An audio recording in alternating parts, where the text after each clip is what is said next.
Hi everyone, thank you for watching. So today I want to talk to you about 3 things that you can do to help you figure out what you want to be when you grow up.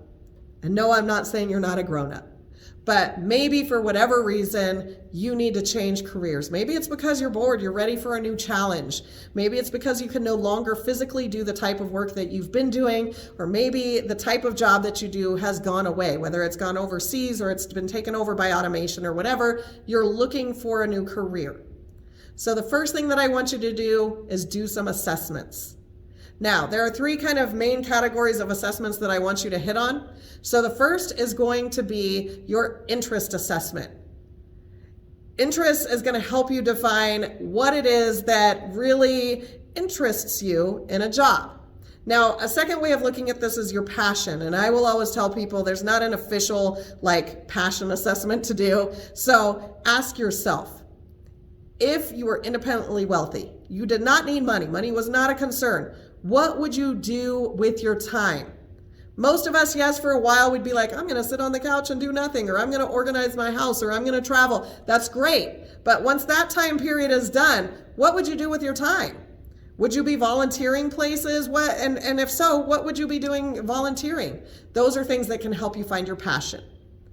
The second kind of category of assessment I want you to use is a strength or aptitude assessment. Now, there are actual official aptitude assessments out there. A way to ask about your strengths is to ask people that you've worked with or worked for. What were my strengths? What did you appreciate or value about working with me? That can help you understand that. The third category of assessment is your work values.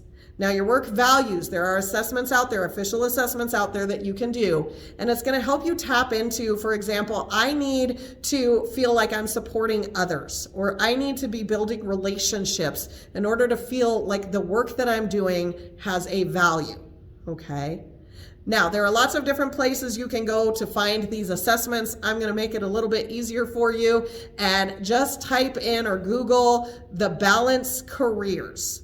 Go to the Balance Careers page, type into their search option, assessments, and you're going to find a whole page of assessments. Now, I have 2 rules for you with assessments. The first thing is don't get stuck in assessment phase. Even on the Balance Careers on that page, there's a whole bunch of interest assessments. There's a whole bunch of work values assessments.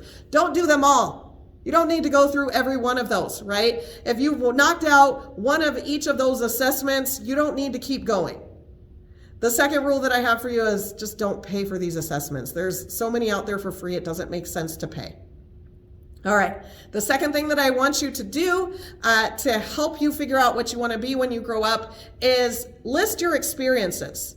What have you already done? So in jobs, in volunteerism, in community service, in internships, all of those types of things, what have you already done? And I'm not saying this is like a resume. You don't need to write actual accomplishment statements, but what are the tasks that you did in these jobs? And for each one of those tasks, did you hate it? Did you love it? Because that's going to help you to understand, as you go through looking at new positions, oh, this one has a lot of paperwork, and I really hated paperwork in previous jobs, so maybe I can find a different occupation with less paperwork. The third thing that I want you to do is to research. You're now going to go research the occupations that you want to know more about. So go look at labor market information sites. The best one that's available nationwide is going to be ONET. That's O-N-E-T. Go look at ONET. They have just under 1,000 different occupations that they have reports in there for. And you can look at what are all of the details. What are the tasks that I would be doing on this job? Does that sound great or does it sound miserable? What are the types of technology I would need to use? What are the knowledge, skills, and abilities that I would need to have or leverage? What is the kind of working conditions? Look at all of that. Now, oftentimes individual states will also have their own labor market information site that you can also look up regarding which state you're in. Okay. You're also going to look, especially if you need to get additional training for this new occupation, you want to definitely look at the wages and you want to look at the projected growth for that occupation.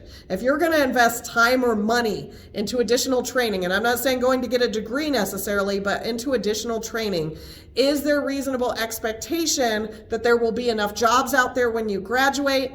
And what are the wages going to be like? Does that sound like a good wage to you?